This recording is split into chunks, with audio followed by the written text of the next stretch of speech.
stuff. So I showed him like 5 of your videos and he's like, dude, I trust you. You've always been pretty on point with like investing into the business, investing into our own learning and stuff. So I think it could be good to learn how to do this stuff, but also have this as an added channel. So we went with you. And I remember we closed like 4 clients for thousands of dollars a month each. I mean, when I say thousands, like $2,000-$3,000 a month packages within like 2 months of your service. So like we immediately made a huge ROI on it. On average, 1 or 2 clients a month from you guys. So, I mean, the service itself is performing really well. And I do think that it helps that we both understand offers a bit too.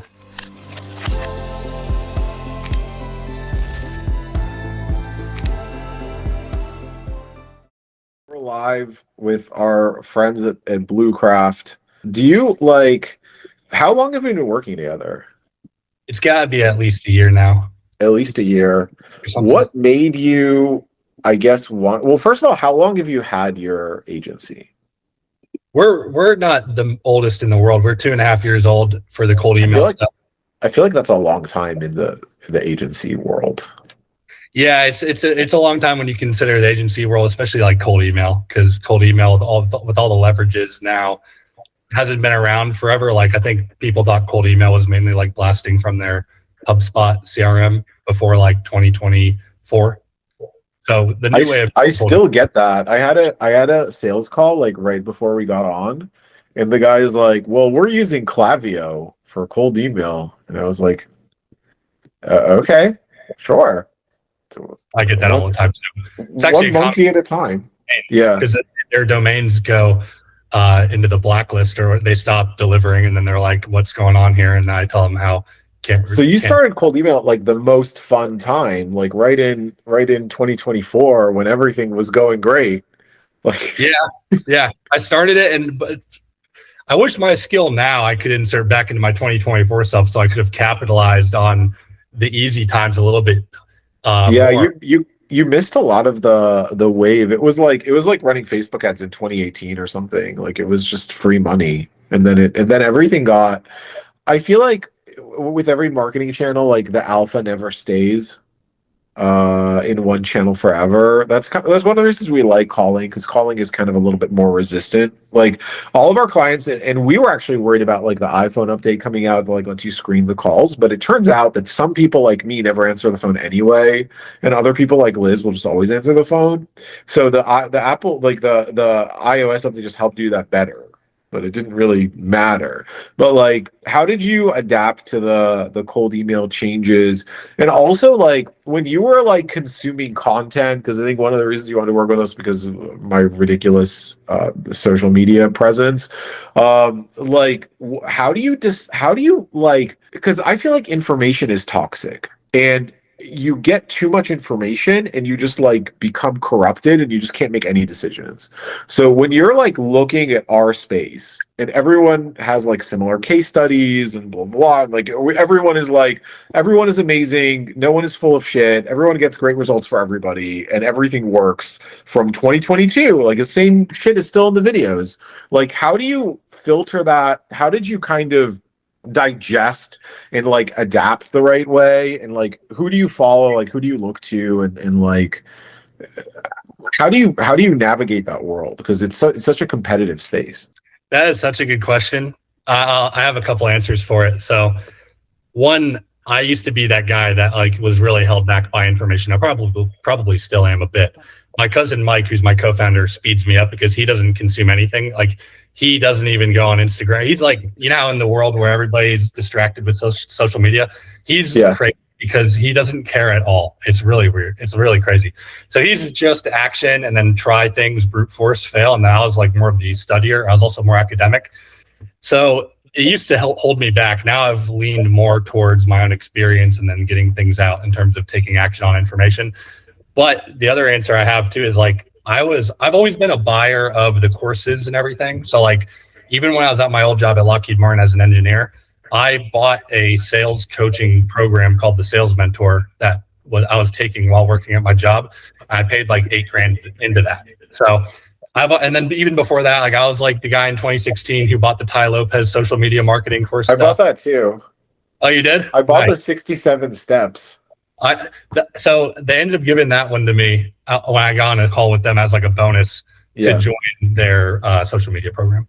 Yeah, we got them both actually because I was starting a business with another guy and we both got it. I had this friend who was like super shady. He was friends with like I shouldn't talk about this, but I'm gonna. His family was like billionaires in Hong Kong, but they like kicked him out of the family because he was like a black sheep. And he was like he would sell drugs. He would you try to get a fake citizenship. He had like a fake marriage. He was flipping League of Legends accounts. He was doing homework for Chinese people, like he was doing their college essays and getting people to do college essays for them. And he was like trying to help them get into college. And like it was just every possible hustle. And I couldn't like stand him for a while. And like eventually we had to end the friendship because he was such a he hated Liz, this, but I just had no friends that were making money. Like he was making like $30,000 a month online, like netting, and I was like, I gotta hang out with this guy. I don't know how to do it. Yeah, So like it's sometimes you're like attract like you see people on X and stuff, and it's like these guys are like not people you'd want to spend time with, but you kind of want to know how they're doing it. Then you find out like Liz is always. Do you do this with your cousin where like you meet somebody in real life and you realize they're nothing like the social media and they were lying about half of what they said and like the income claims and stuff, and I'm always like shocked. And Liz is like looking at me like I thought reality TV was real or something. She's like, why would you even? And she's just so used to having this conversation with me.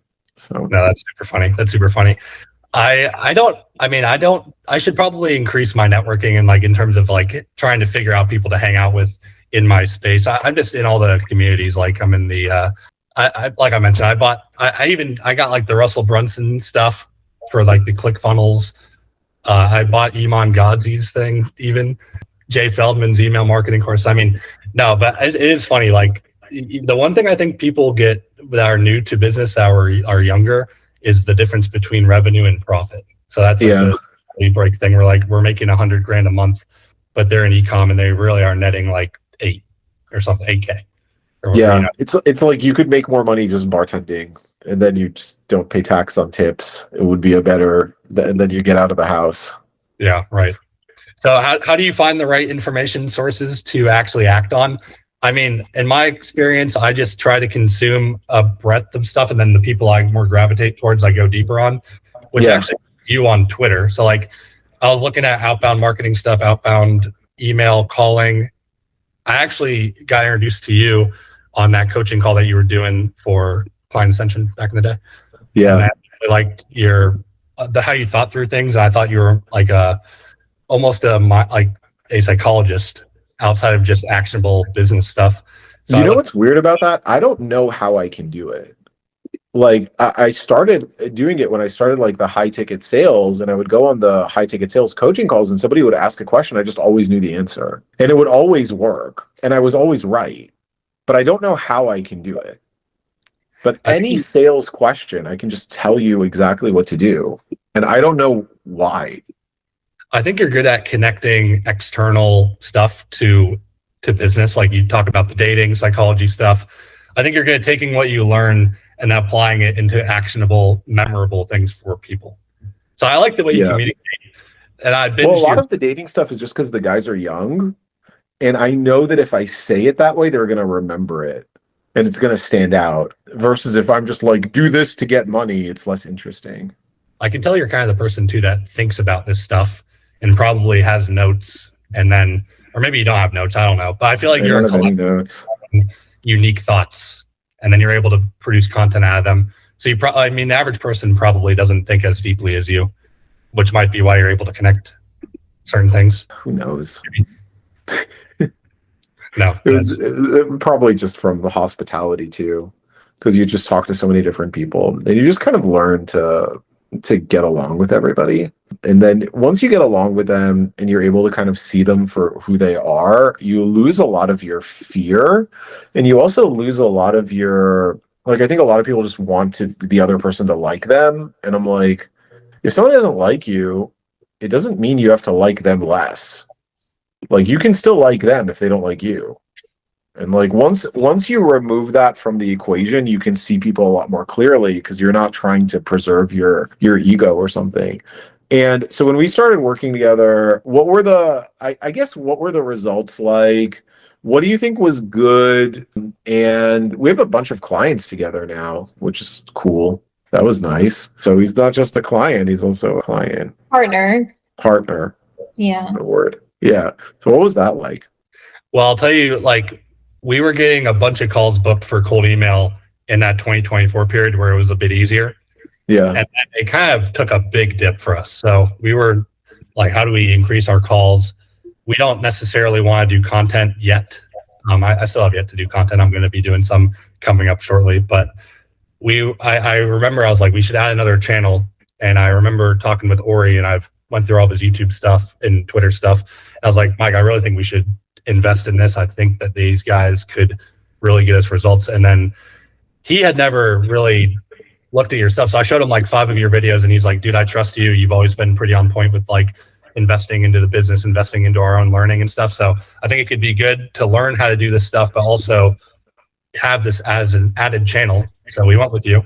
And I remember we closed like 4 clients for thousands of dollars a month each. I mean, when I say thousands, like $2,000-$3,000 a month packages within like 2 months of your service. So like we immediately made a huge ROI on it.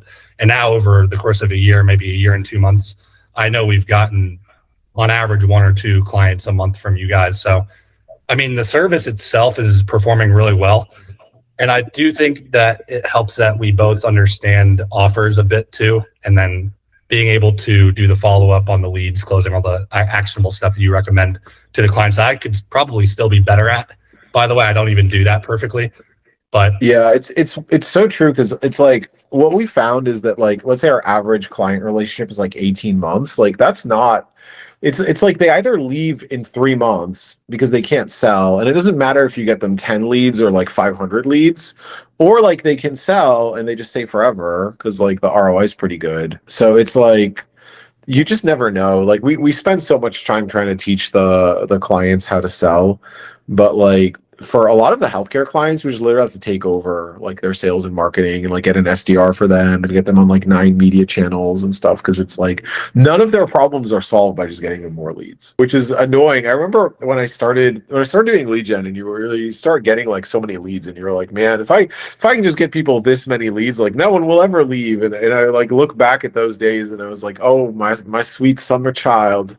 Like I remember when I had dreams. So it was like that. So a lot of it is just you guys. I think you guys are 2 things that impress me with you guys is you're very like not in a rush, because I feel like a lot of agency owners are just they're always like spazzing and crashing out and like hyper responsive, and like you guys like respond, but you're not like insane. And the other thing that you do, especially your cousin like had actually did a video about that client that we have together today, that your cousin was really good at just moving the deal across the line like a little tugboat. And we had so many issues with them. They had like the contract was out, then they had a last minute thing, and then they wanted to see more case studies and talk to clients, and like the way we handled all of that was really nice. And it was like, so I think you guys have a really good, I guess, like sales follow-up, persistent temperament. We just develop a lot of trust over time, and you're just good at getting people to come on board, which was great. oh yeah, thank you. I think the temperament thing there, which might hurt you. I mean, maybe my personality should be more urgent in some cases. Maybe it hurts me in some other areas, but yeah, being even keel, letting the prospect take their time in some cases. Well, I think what makes our relationship work on the white label level of it is we all have different personalities and we work together. So, you know, you can kind of take a back seat and then we can be more urgent, and vice versa. So I think we play well off of each other in that way too. But it's been interesting to see our relationship evolve, because you guys came on as, you know, kind of just a normal client. We're going to hire one cold caller. As you said, it kind of worked from the beginning. And then from there, we were able to not only continue working together with, you know, you being a Mirraponte client, but also you bringing us additional clients that we work on together in a white label relationship. And all of those campaigns have also been really successful too, that we've worked on together. Yeah. And like the working relationship with we're strong and like we work well together. I think it also comes down to like we like giving you guys clients because your process is so good. Like I think you guys are very professional. It always amazes me how fast you guys reply to people. Well, we like, you know how you're good, but you don't know you're good. Like I was talking to Liz about this, and I was like, when you're good, like you don't actually think you're good. You just think that everybody else is weirdly bad. So Liz is always like, it's like, one, why is it taking them so long? Like, why did they do this wrong? Like, why isn't this formatted correctly? Because we have, like, you guys are our best. I don't want to say the only best, but we don't have a better white label partner than you. Like, so it's like there's like one or two that's like at your level, but no one is like better than you. And it's like, but you see so many, like we've had so many white label relationships where they just completely dropped the ball, and we had to like do double time or do extra or like bend over backwards because it was like hurting the client. And it's like, we're always like, how do these people, how are they so popular? How do they have so many followers? Like, how do like, they're just awful. And it's like, but you would never know. You would never ever know. And then I'm like, Liz, you're just good. Like, Liz does like the actual work. So I was like, you just have to remember that you're good. We forget, because we're always like, our brain is always like, we're always looking at the weaknesses because that's where like the growth is, but we never appreciate that we're pretty good. Yeah, and also, I mean, we've had our business for coming on 5 years now, so we've had time to really hone in on everything. And then also a lot of our team has been with us for a while. So once we find a really good team member, we try our best to develop them further and not let them go. So I think that's a big part of it too, is kind of our company culture and just our experience having done this for a while now. Yeah, you guys have high standards. I think you do the little things right, like for the customer experience, making sure everything's running smoothly. Even the fact that you're able to hit that 12-day window of you're going to get the calls out within 12 business days, it's process and you get the information and you repeat the same things, even though it might be boring to you. I've done like 200 client strategy presentations at this point. I always try to bring the same energy. I think you guys do that well. Your worst call as a Mirraponte caller should be better than someone else's best call from like a normal call center. Because with Mirraponte, like you have a call center that does like real estate leads, right? And it's like you and 50 other guys, and you can hide, and you can have a bad day, and you can do this. But for a Mirraponte caller, that's unacceptable. It's like a Green Beret. Like there's no one else on the mission. It's you and a small team. If one person drops the ball, everything breaks. So, and like we pay the callers more, we give them time off, we like respect the religion, but we're like, listen, you have to perform. And you're constantly getting evaluated, you're constantly getting tested, and it's like there isn't an alternative. And if you set that standard, like my coach was like, there's this guy he had a friend who was doing handstands, and he would never miss a handstand. They weren't the best handstands, like from like technically, but it was like a little bit of a banana handstand, but he would always hit them. And the guy's like, every time I do a handstand, I just pretend that I'm going to die. Like if I fall, I'm going to die. I'm going to fall off a cliff. It's like you're doing a handstand on the rim of this. And I'm like, I was like, that's the mentality when you do a cold call or you do a sales meeting or you like do a relationship with a client. You just don't let mistakes happen. And this is something that you get in hospitality and fine dining. Like they just don't mess up an allergy. It just doesn't happen. It will just never happen. You'll never get a Michelin star restaurant that accidentally served you shrimp. It will just never happen. At least a 2-star and up. So you just have that mentality of this is not okay. We should just never do this. And then everyone gets because you raise the floor. You can't raise the ceiling because then you're all over the place. But if you raise the minimum standard, then everything improves.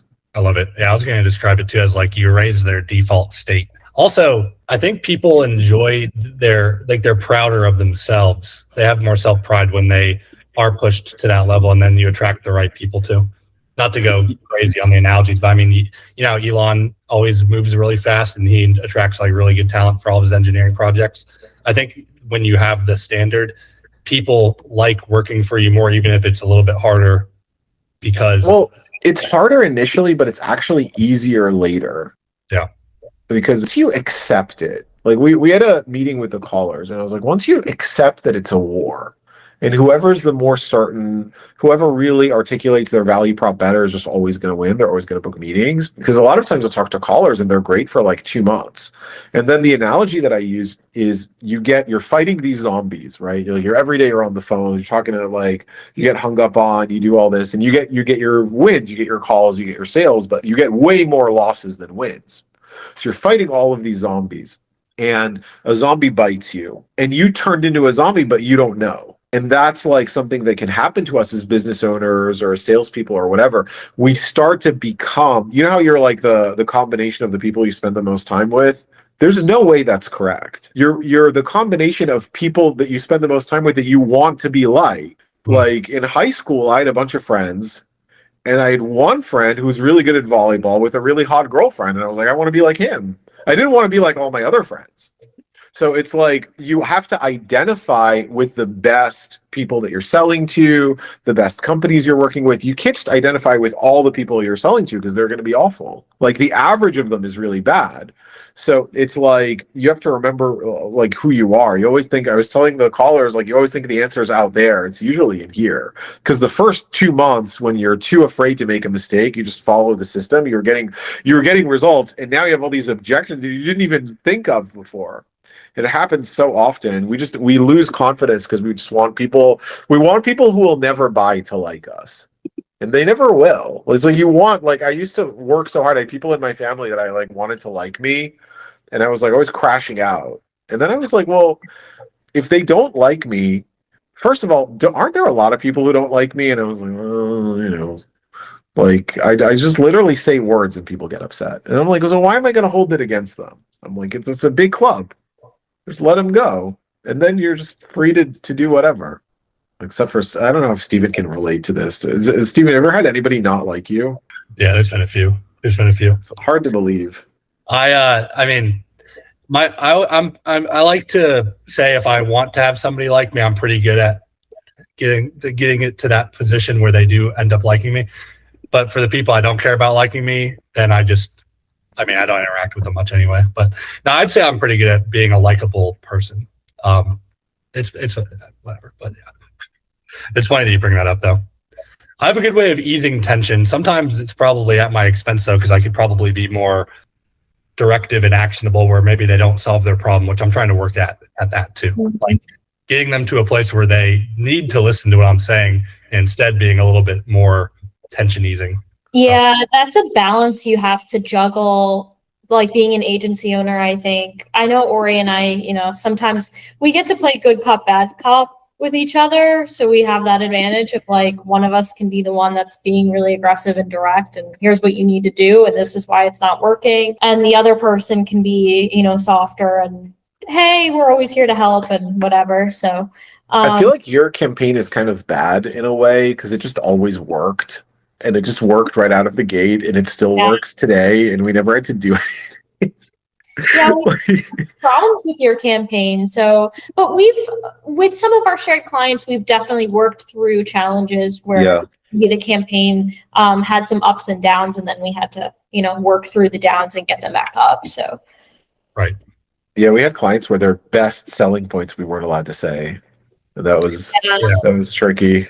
It's hard to be on the cold email side too, because I have some clients where they'll have like 10 really amazing clients, and they're like, yeah, but our clients really don't like it if we use their name or we use their prestige or anything like that. So it's hard to do that, especially with that political one that we were running. Yeah. So Going much potential. Too, it's like you don't want to. I just had one more thought. Don't ever do it to the point where I'm like compromising my values, right? I don't find any disadvantage to initially being liked by somebody, because I can always reverse it if I need it to be reversed. But having the initial, if you start off with somebody disliking you, that's like there's pain for no reason if you don't need it to be that way. But at the same time, I want to be my true self. You know what I mean? So. Yeah, and what I think, like the way I want to close this, and I think the answer to like finding good relationships, finding good clients, finding good partners, like finding good content, is usually just to go through the bad ones. Because it's like a lot of times the bad ones are just better at marketing, and you find those people first, and then you're like, oh, and then you find, and then eventually you have this like network of like 50 people that you trust, and everybody refers everybody to each other, and everybody does a good job, and like that's like the best. But usually to get there, you have to just go through. And also, when you're buying like a course or something, right, and like you can learn from people in three ways. You can listen to what they tell you to do. You can look at what they actually do that gets results that they don't tell you to do. And then you can look at what they're not doing. And usually, like most people don't set out to mislead you. The course people a lot of times do, but most people don't. They just don't know. So it's like you're in like a dance class or something, and somebody tells you do this, but like he's doing a bunch of stuff that he's not saying. So the more you keep your eyes open, and the more you just focus and you try to pick up, like, hey, here's what's actually working, the more successful you're going to be. I agree. You know, you mentioned how you have to sometimes go through a few bad clients. Tell me what you think about this advice out there in the market for a new business owner. Well, as recommended is to charge on performance, and you have to get your first few clients to then do good results for, even though I had no and then I feel like everybody was giving everybody this advice in like 2019, 2020, 2021. And I feel like if you have no track record and you're 19 years old, sure. But like, I mean, I thought it was terrible advice because Liz and I were like, listen, like I had a 7-figure hospitality based business. I was doing events for Bain and McKinsey and Deloitte. Like I had already made millions of dollars, and Liz did PR for City of Philadelphia, and she worked with celebrity chefs. So we're not like coming in like 19-year-old with no college degree and like a laptop in Chiang Mai.